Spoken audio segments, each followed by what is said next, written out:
ಈಗ ಕಾಡನೂರು ಮಹೇಶ್ವರಿ ದೇವಿ ಈ ತಾಯಿಯ ಒಂದು ದಯೆ ಅಂತ ಹೇಳ್ಕೋಬೋದು ಅಷ್ಟೇ. ನಾವು ಕುತ್ಕೊಂಡ್ಬಿಟ್ಟಿದ್ದೀವಿ, ಉರಿತಾ ಇದೆ ಅಗ್ನಿ, ಮೇಲೆ ಮಳೆ ಬೀಳ್ತಾನೆ, ಆದರೆ ಆರೋಗ್ಲಿಲ್ಲ. ಒಂದು ಕಣ್ಣು ಬಿದ್ದೋಗಿದೆ. ತದನಂತರ ಯಾರೋ ಹುಡುಗರು ನೋಡಿದ್ದಾರೆ.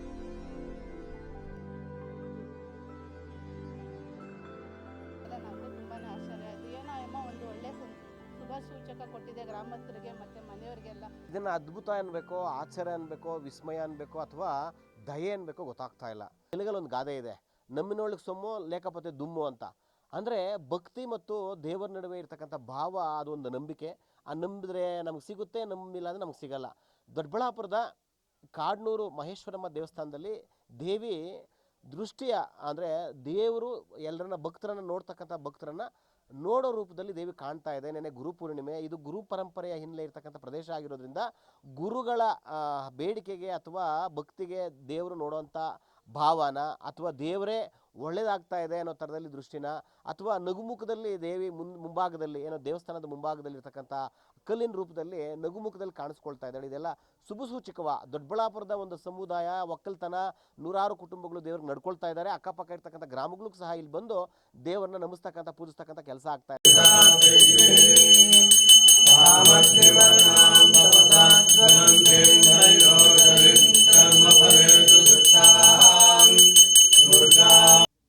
ಈ ಒಂದು ಕಾಡನೂರು ಮಹೇಶ್ವರಮ್ಮ ದೇವಸ್ಥಾನ ಇತಿಹಾಸ ಸುಮಾರು ಇದು ನೂರಾರು ವರ್ಷಗಳು ನಡ್ಕೊಂಬಂದಿರತಕ್ಕಂಥ ಒಂದು ದೇವಸ್ಥಾನ. ಆ ಗುರುಗಳು ಭಾಳ ಗುರು ಮೂಲ ಸ್ಥಾನಗಳಿವೆಲ್ಲ, ಅಂಥ ಒಂದು ಕ್ಷೇತ್ರ ಇವೆಲ್ಲ. ಇವಕ್ಕೆಲ್ಲ ಒಂದಕ್ಕಿಂತ ಒಂದು ಕೊಂಡಾರ ನಾಗಾರರು, ಇವರು ಗಗನಾರರು, ಇವ್ರದ್ದೆಲ್ಲ ಒಂದು ಭಾಳ ಪುರಾತನ ಕಾಲದಿಂದ ಅವರೆಲ್ಲ ಆಶೀರ್ವಾದ ಇಲ್ಲಿ ಆ ಮಹೇಶ್ವರಮ್ಮನ್ನೇ ಆರಾಧನೆ ಮಾಡ್ತಂಥವ್ರು ಅವ್ರ ಗುರುಗಳು. ಆ ರೀತಿ ನಿನ್ನೆ ಗುರುಪೌರ್ಣಮಿ, ಗುರುಗಳ ಒಂದು ಆಶೀರ್ವಾದ, ಈ ರೀತಿ ಒಳ್ಳೆ ಪೂಜೆ ಆಗಿದೆ ಅಂತ ಏನೋ ಒಂದು ಆ ತಾಯಿಗೆ ಇಷ್ಟ ಆಗಿತ್ತೋ ಏನೋ ಆಗಿಲ್ವೋ ಗೊತ್ತಿಲ್ಲ. ಆದರೆ ಆ ತಾಯಿ ಅದನ್ನೆಲ್ಲ ಸ್ವೀಕರಿಸಿ ಬಂದಂಥ ಭಕ್ತಾದಿಗಳು ಒಂದು ಹೂವು ಹಾಕಿರ್ಬೋದು, ಒಂದು ಕಡ್ಡಿ ಕರ್ಪೂರ ಕೊಟ್ಟಿರ್ಬೋದು. ಆ ರೀತಿ ಆಗಿರ್ತಕ್ಕಂಥ ಹಣ್ಣು ಕಾಯಿ ಏನು ಆ ತಾಯಿ ಏನು ತೃಪ್ತಿ ಆಯಿತು ಏನೋ ಗೊತ್ತಿಲ್ಲ. ಇದು ವಿಸ್ಮಯನೋ ಪವಾಡನೋ ಮತ್ತೊಂದೋ ನಮಗೂ ಗೊತ್ತಿಲ್ಲ. ಜಗನ್ಮಾತೆ ಆಗಿರ್ತಕ್ಕಂಥ ದೇವಿ ಯಾವ ರೀತಿ ಕರುಣೆ ಕೊಡ್ತಾಳೋ ಅಂತ ಎಂಬನ್ನ ನಾವು ಅಳತೆ ಮಾಡೋಕ್ಕೆ ನಾವು ಮಾನವರು ನಮ್ಮ ಕೈನಾಗ ಆಗಲ್ಲ ಸರ್. ಇದೆಲ್ಲ ಎರಡೂ ಕಣ್ಣು ಇಟ್ಟಿದ್ದಾರೆ, ಏನೋ ಬೆಳ್ಳಿ ಕಣ್ಣುಗಳು, ಅವು ಮಾಮೂಲಿಯಾಗಿ ಜನರಲಾಗಿ ಯಾವಾಗೂ ಇಡೋಂಥದ್ದೇ, ಅಲಂಕಾರ ಮಾಡೋವಂಥದ್ದೇ ಇಟ್ಟಿದ್ದಾರೆ. ಅದು 5-6 ಗಂಟೆಗೆ ಸುಮಾರಿಗೆ ಒಂದು ಕಣ್ಣು ಬಿದ್ದೋಗಿದೆ. ತದನಂತರ ಯಾರೋ ಹುಡುಗರು ನೋಡಿದ್ದಾರೆ, ನಮಗೂ ಗೊತ್ತಿಲ್ಲ, ಯಾರೋ ಸಣ್ಣ ಹುಡುಗ ನೋಡಿದಂತೆ. ನೋಡಿ ಅದನ್ನು ಏನೋ ರೆಕಾರ್ಡ್ ಏನೋ ಅವ್ನಿಗೇನೋ ಆಗಿದೆ, ಆಶ್ಚರ್ಯ ಆಗಿದೆ, ಫೋಟೋ ತೊಗೊಂಡು ಒಂದು ಇದು ಮಾಡಿಕೊಡಿದ್ವಿ. ಆಮೇಲೆ ಮತ್ತೊಂದು ಕಣ್ಣು ಬಿದ್ದೋಗ್ಬಿಟ್ಟಿದೆ. ಒಂದು ಕಣ್ಣಿತ್ತು, ಮತ್ತೊಂದು ಕಣ್ಣು ಅದು ಕೂಡ ಬಿದ್ದು ಅಡಕ್ಕೆ ಬಿದ್ದೋಗ್ಬಿಟ್ಟಿದೆ. ಆ ಬಿದ್ದಂಥ ಸಮಯದಲ್ಲಿ ಕೆಲವಾರು ಜನ ಭಕ್ತಾದಿಗಳೆಲ್ಲ ಏನಪ್ಪ ದೇವರು ಈ ಥರ ಕಾಣ್ತಾ ಇತ್ತಲ್ಲ ಅಂತೇಳಿ ಆ ರೆಪ್ಪೆಗಳು ಆಡಿಸೋ ಥರ ಸೋಜಿಗ ಆಗಿದೆ. ಕೆಲವ್ರು ಆ ಥರನೂ ಕಾಣಿಸಿದೆ. ಅದು ನಿಜವೋ ಸುಳ್ಳ ಅದು ಅಪರೂಪ, ಯಾರು ನೋಡಿದ್ದಾರೆ ಅದು ಅವ್ರಿಗೆ ಗೋಚರ ಆಗುವಂಥದ್ದು. ಇಷ್ಟೆಲ್ಲ ನಡ್ಕೊಂಡು ಬಂದು ಈ ಬೆಳವಣಿಗೆ ಎಲ್ಲ ಆಗಿದೆ. ಸರ್ವಮಂಗಳ ಮಾಂಗಲ್ಯೆ ಶಿವೇ ಸರ್ವಾರ್ಥ ಸಾಧಿಕೆ ಶರಣ್ಯೇ ತ್ರಯಂಬಕೆ ದೇವಿ ನಾರಾಯಣಿ ನಮೋಸ್ತುತೆ. ಯಾವತ್ತೂ ಕೂಡ ತಾಯಿ ಅಂತ ಬಂದಾಗ ಮಕ್ಕಳು ಅಂತ ನಾವು ಅನ್ಕೋತೀವಿ. ನಮ್ಮನ್ನೆಲ್ಲನೂ ಕೂಡ ಆ ತಾಯಿ ನೋಡುವಂಥದ್ದು ಮಕ್ಕಳು ಅಂತ ನೋಡುತ್ತೆ. ಅದಕ್ಕೋಸ್ಕರವಾಗಿ ಈಗ ಕಾಡನೂರು ಮಹೇಶ್ವರಿ ದೇವಿ ಈ ತಾಯಿಯ ಒಂದು ದಯೆ ಅಂತ ಹೇಳ್ಕೋಬೋದು. ಈ ರೂಪದಲ್ಲಿ ತಾಯಿ ಕರುಣೆ ಮಾಡಿದಾಳೆ ಅಂತ ಹೇಳೋದಕ್ಕೆ ನಾನು ಇಷ್ಟ ಬೀಳ್ತೀನಿ.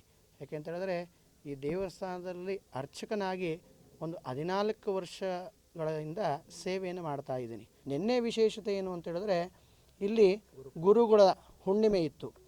ಅಲ್ಲಿ ಮಠದಲ್ಲಿ ಒಂದು ಪೂಜೆ ಮತ್ತು ಅಮ್ಮನವರಿಗೆ ಪಂಚಾಮೃತ ಅಭಿಷೇಕಾದಿಗಳ ನಡೆದ ನಂತರದಲ್ಲಿ, ಪೂಜೆ ಆದ ನಂತರದಲ್ಲಿ ಈ ಅಮ್ಮನವರ ದಯೆ ಆಗಿರುವಂಥದ್ದು ಸಾಯಂಕಾಲದ ನಂತರದಲ್ಲಿ ಈ ರೂಪದಲ್ಲಿ ಅಮ್ಮನವರು ದರ್ಶನವನ್ನು ನೀಡಿದ್ದಾರೆ. ಇಷ್ಟು ಮಾತ್ರ ಹೇಳ್ಬೋದು ಸರ್. ನಮಗೆ ನಂಬಿಕೆ ಅನ್ನೋದು ನಮಗೆ ಮೂಡಿದೆ ಸರ್. ಯಾಕೆ ಅಂದರೆ ಇಲ್ಲಿ ಪ್ರಾಣ ಪ್ರತಿಷ್ಠಾಪನೆ ಆದಾಗ ನಮ್ಮ ಕೋರಿಕೆ ಹಂಗೆ ನಮಗೆ ಒಂದು ಗಂಡು ಮಗುವಾಗಿದೆ. ನಾವು ಅವತ್ತಿಂದನೂ ಇವತ್ತವರೆಗೂ ಆ ಅಮ್ಮನ್ನ ಒಳ್ಳೆ ಮನಸ್ಸಿಂದಾನೇ ಆರಾಧನೆ ಮಾಡ್ತೀವಿ. ಮತ್ತು ನಾವು ಸಾಧಾರಣವಾಗಿ ಕೆಲಸ ಮಾಡೋವಂಥವ್ರು ಅಂಥ ಶಕ್ತಿ ನಮಗೆ ಕೊಟ್ಟಿದೆ ಅಂದರೆ ಅಮ್ಮನವ್ರನ್ನ ನಾವು ಬೇಡ್ಕೊಂಡ್ವಿ, ನಮಗೆ ಮನೆ ಕಟ್ಟೋದಕ್ಕೆ ಇದಾಗಬೇಕು ಅಂತ. ಮತ್ತು ನಮ್ಗೆ ಹಂಗೆ ಮನೆ ಕಟ್ಟೋದಕ್ಕೆ ಅನುಕೂಲ ಆಗಿದೆ. ಸಾಯಂಕಾಲ ನೆನ್ನೆ ಬಂದಿದ್ವಿ, ನಾವು ಬಂದು ಪೂಜೆ ಎಲ್ಲ ಮುಗಿಸ್ಕೊಂಡು ಹೋದ್ವಿ. ಮಠದಲ್ಲಿ ಆರಾಧನೆ ಇತ್ತು. ನೆನ್ನೆ ಸಾಯಂಕಾಲ ಮನೆಗೆ ಹೋದ್ವಿ. ತಿರ್ಗಾ ಸಂಜೆ ಫೋನ್ ಬಂತು ಈ ಥರ ಆಗಿದೆ ಅಂತ. ಬಂದು ನೋಡಿಕೊಂಡು ಹೋದ್ವಿ. 11 ಗಂಟೆ ನೈಟ್ವರೆಗೂ ಇದ್ವಿ. ನಮಗೂ ಒಂಥರ ಅದ್ಭುತ, ಆಶ್ಚರ್ಯ, ಒಂಥರ ಕುತೂಹಲ ಆಗ್ತಾಯಿದೆ. ಗುರುಪೂರ್ಣಿಮೆಯ ದಿನ ದೇವರು ಕಣ್ಣೋಟದಲ್ಲಿ ನೇರವಾಗಿ ಭಕ್ತರನ್ನು ನೋಡುವಂತಹ ಭಾವ, ಭಕ್ತಿ ಇಲ್ಲಿ ಉದ್ಭವ ಆಗಿದೆ. ಇದು ದಯೆ ಅಂದ್ರೂ ತಪ್ಪಿಲ್ಲ, ವಿಸ್ಮಯ ಅಂದ್ರೂ ತಪ್ಪಿಲ್ಲ, ಆಶ್ಚರ್ಯ ಅಂದ್ರೂ ತಪ್ಪಲ್ಲ. ಶಶಾಂಕ್ ಜೊತೆ ಸುರೇಶ್ ಬಾಬು, ವಿಶ್ವಭಾರತಿ, ದೊಡ್ಡಬಳ್ಳಾಪುರ.